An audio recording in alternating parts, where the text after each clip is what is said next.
Welcome back, everyone, to the Atlantic Front. I am the Jake Man, and welcome aboard. If this is your first time with the Atlantic Front, we're going to take an educational approach to your weather. This is just going to be reviewing the models, looking at potentials between the GFS, the Euro. We're also going to throw some Euro AI in there as well, and we're going to try to show you, or what we try to find as weather enthusiasts, try to see if there's some sort of educational means that we can bring to the public by preparation or just general information.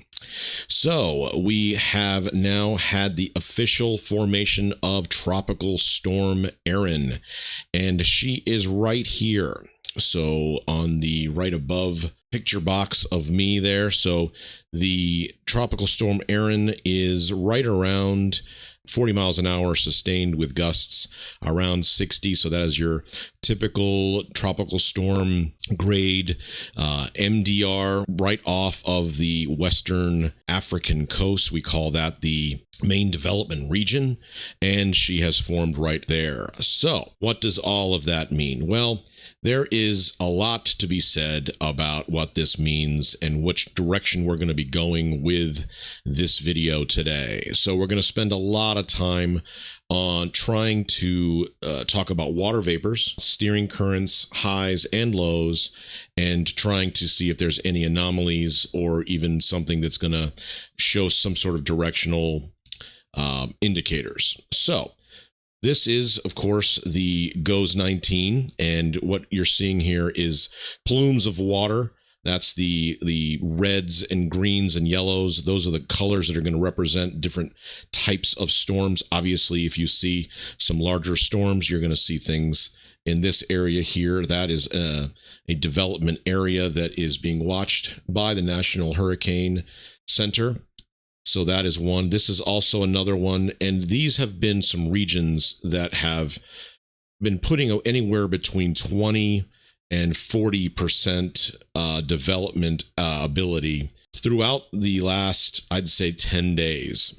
Some of the areas down here has produced Henriette, and so I guess it has come to some level of fruition, even though that it's moving out western away from the South Mexico area and Central America. So we're always watching these areas, and since it is, August 11th, we're not seeing a tremendous amount of homegrown storms that are starting to affect things. We have been looking, this right in here is something of the areas that we really thought was going to start forming something. So the National Hurricane Center has started to take a good look at this. If you see any types of these storms, so we'll go ahead and see if we can get that up for you here, and let's go ahead and see if we can get that up.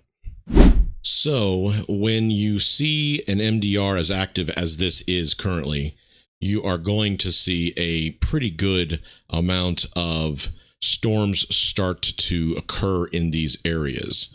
So what we're going to show you is some of the models that, so if you look at this now, you can see that these areas, and I'm really going to watch this one right here. This is the one that is most interesting to me, I think, going forward. That guy right there. I mean, obviously you have Tropical Storm Erin here, okay? That's Erin, but right behind it, you have this extreme amount of moisture that is exploding off of the western coast of Africa. So you're looking at a large scale amount of energy that comes right into these really warm waters of the Atlantic, and then as it moves into the Atlantic basin, you start seeing some of the stuff. So like Erin, they're tracking it like it looks like this, but this one is so far, this one's I would say, almost an entire sector below where Erin formed. So when you see these, then you see this. So typically, and we're going to see this with the models, you're going to see a northern, right in this area off of I'd say the middle Western Africa, you see these storms tend to do this and go out like that into fish storms. They can set up and kind of go into the Atlantic like this, but there's so much uncertainty that you end up trying to see some sort of level of a cone that looks like this, like that. So, of course, this is a week out, so you're going to see some of those discrepancies. You're going to see some model disagreement. And that's why we're here talking about education. But what I'm trying to get out of this right here is that when you have this storm Erin doing this, it ends up becoming a eastern coast skirt type of so it can kind of skirt up the coast like this, or it can just take that this dive like Dexter. We saw that do that, but Dexter formed more out in this area and then kind of hung out and then moved out towards sea like this. So when you have the southern setups like this, you have these setups down here like that, it can get into the Caribbean. So when it gets into the Caribbean, going over the Lesser Antilles and the Greater Antilles, of course, if it hits land, it's going to dissipate slightly. But if it can get into this area, here, you're talking about a collection event. So you're already seeing unrest in this area here, in this area here, and of course in this area here. So if you look at that, these are trying to set up. If they set up and they're going to hold fast in their areas, not letting anything happen or not letting it anything, these MDR formed storms can move right in between. And if it moves right in between like this, into collecting all of its fuel within the Caribbean, well, where is it going to go? So it can move towards this area. It can go towards the Yucatan Peninsula into the Gulf. So these are probably most of the, I'd say, the typical setups for your Atlantic Basin cyclone formations and where it can go and really start to hurt the United States of America and or Mexico or both. So that's the southern, just that dip, that's that discrepancy between this area right here, just there and there. Literally just that is enough to say one storm's going to go this way and one storm's going to go this way, like that. So you have two different scenarios or two different areas that you can set up. You have one here, and of course you have one here, so or two there. So those are the areas. That's how you can kind of see it. Now, as August 11th, as I've said many times, you're going to see some more of these formations. They're going to go kind of swooping up into the Atlantic Basin rather than staying down. So remember, these storms want fuel.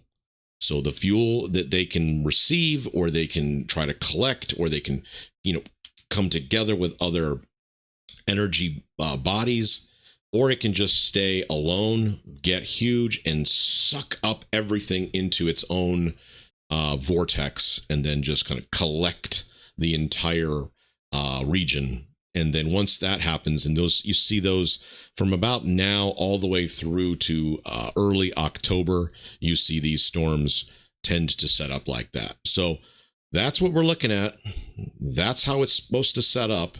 Let's take a look and see what the GFS is telling us right now about Erin. Here we have the GFS, and we've had some pretty good runs. So the GFS, just to give you a little bit of a context, tends to be a more stormy model. The Euro is a little bit less, stormy, but the Euro has been pretty active lately, and we're also going to take a look at the GFS, the Euro, and the Euro AI for you today.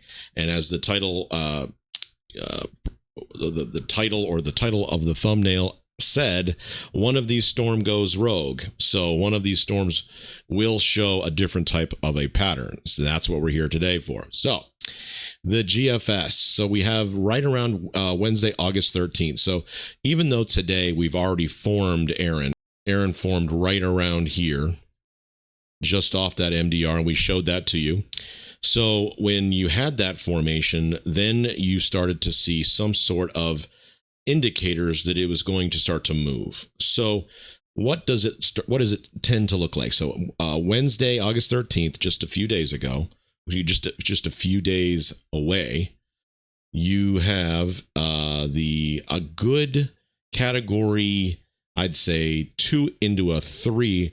We call those almost a rapid intensification. When you see those rapid intensification start to happen, then you get we end up sending in a lot of different aircraft, and the National Hurricane Center starts to really hone in on this. You see a lot of different, the attention span of the weather folks at the National Hurricane Center start to really get nervous as you start to see this moving just northeast of the Lesser Antilles, and it starts to move forward. And as it continues to move forward, it's continuing that almost I'd say a northwest west movement. So almost directly northwestern. It is intensifying, and it doesn't hit any type of land. So here you're talking about a category 4, but it does make that jog. It makes that jog right around about the 18th to the north, and it's almost going strictly north, and it's, I'd say, a good category 4 at this point. So it doesn't tend to do anything to the mainland of the United States of America. So it's going to end up taking that Dexter path, maybe some, well, obviously some rip tides, rip currents, and some coastal effects as far as waves, and obviously some, pretty nasty weather. But it doesn't even really show that type of weather because of the steering currents pushing it out. And we'll take a look at that as well, as why this is steering and why this is going this way, and why I think there's some discrepancy in the models. So that's what the GFS is looking like. Basically just turns into a fish storm, and we tend to see almost nothing from it. And then also, if you notice out here in the MDR, you have really nothing it's happening. The GFS says that maybe that forms, but watch what it does. It doesn't really take a lot of action or produce anything. So it sets up a little bit and then dissipates, but you're still seeing that area still having some life in it.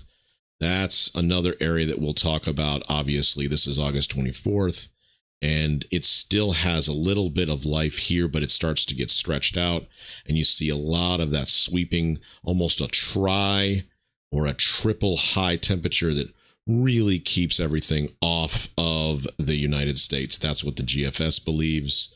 That's what it is, and there's a lot of uniformity with this. So that's the GFS. Let's take a look at the Euro.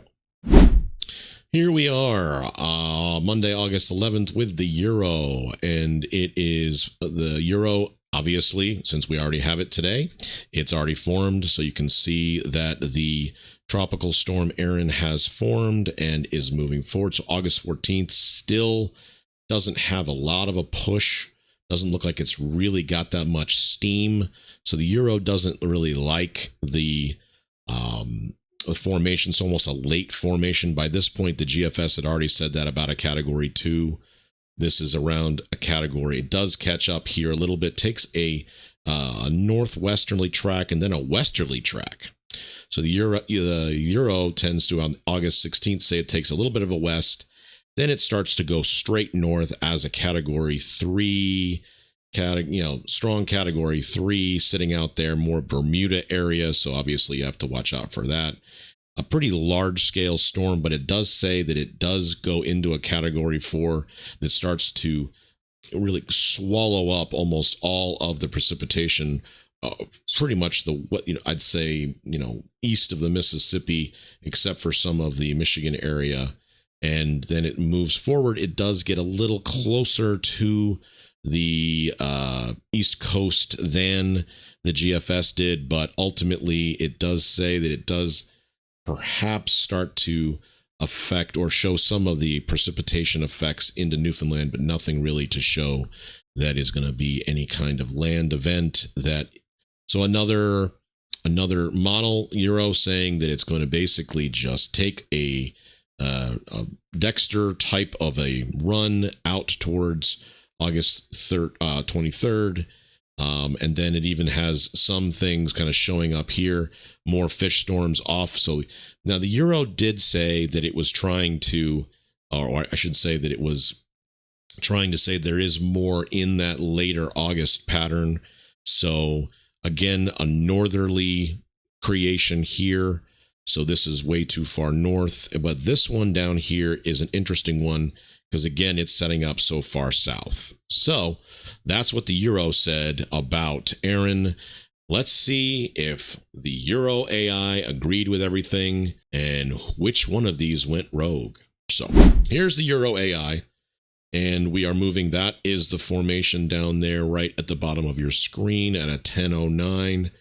That is Erin, and it is moving towards the eastern coast of the United States, still in a westerly pattern.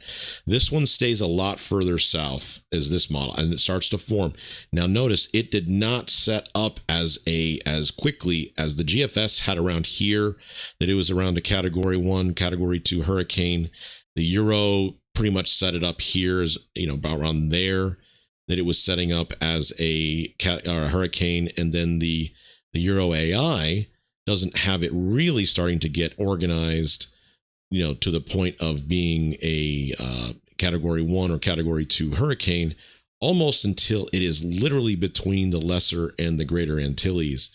And then it skirts right along those. Now, it does do a little bit of some land. Now, if you notice the yellow indicator out here, the yellow that is sitting right here, let's take a right. All this yellow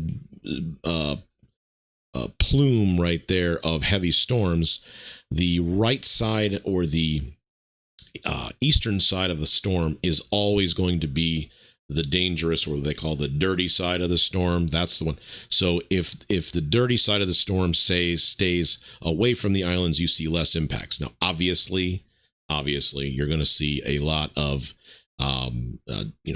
winds and, of course, damage. We're not trying to minimize this, but the difference between the dirty side of the storm and the western side of the storm can mean catastrophic changes and or even a miss by the hurricane. So this is about August 18th. So you're talking about 7 days, just about a week.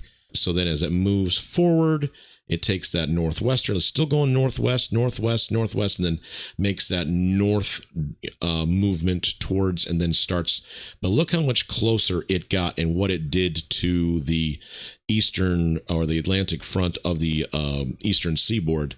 A lot of precipitation. So the Euro AI not only says that this gets closer, but it also tends to give a lot more energy to the eastern coast states. So as it does take that more GFS Euro uniformity model direction out to sea, really not touching anything, it did get a lot closer. So that's where I think a lot of the guidance is starting to get a little bit crazy here. So that is an interesting, and you notice that when we took this all the way out to August 26th with the GFS and the Euro, they really didn't like anything that formed behind Erin. So this is August 21st. Now notice that as we were watching Erin, this formed. So this could be our next big storm here, folks. This could be the next one. So is that going to end up being a hurricane? I don't know, but this is the one. And look how far south this is. This is way down here, way down here. You had Erin forming here, and then, you had other guys or other energy pockets that were forming here. This is way down here. So let's see what the Euro AI says about this. And when we go into the 21st, we have a rapid intensification that moves right into the, right over the Lesser Antilles into the Greater Antilles, holds together, and then runs straight like a beeline right for westerly track into Florida, right around about a category 2 or 3 storm. And then it basically, we run out of the runs there at that point. So that's August 26th, but they like, or the Euro AI likes another storm to come in relatively quickly after Erin. So you have Erin that's setting up here that doesn't do anything. And then you have the next tropical wave that's here. And you even have another tropical wave here. So is this going to be another named storm? I don't know. So that is what we are looking at with regards to the, I'd say the Atlantic basin currently all the way out to the 26th. And that is where we are seeing the Euro AI with a potential for a Florida affected tropical storm. So let's take a look at the GFS and the anomalies based on the water vapors and seeing exactly what this looks like from a standpoint of steering currents. Why is this doing what it's doing, and why is there any type of differences? So you have Erin setting up over here.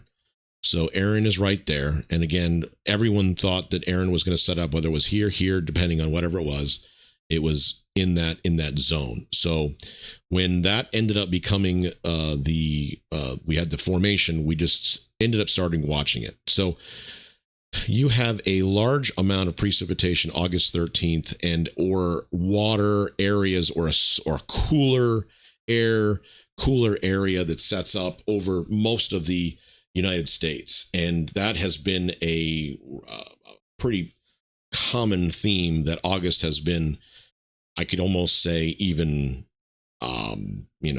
uncommonly cool and wet. So when you see that set up, what does that mean for these storms? Because is that setting up barriers? Is that saying you're not coming through here? Is it kind of almost putting up a barrier and pushing like this? So you don't see a lot of that drier air that's setting up. So what happens?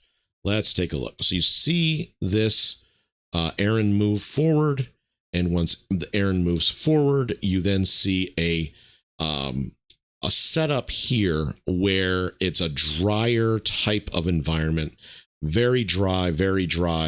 And we call this an open environment, which is why a lot of the cones that will at this point, so this again, August 15th, that's why the cone here would look like this, because there is nothing that is pushing or steering Erin at this point. That's why you see a cone that looks like this.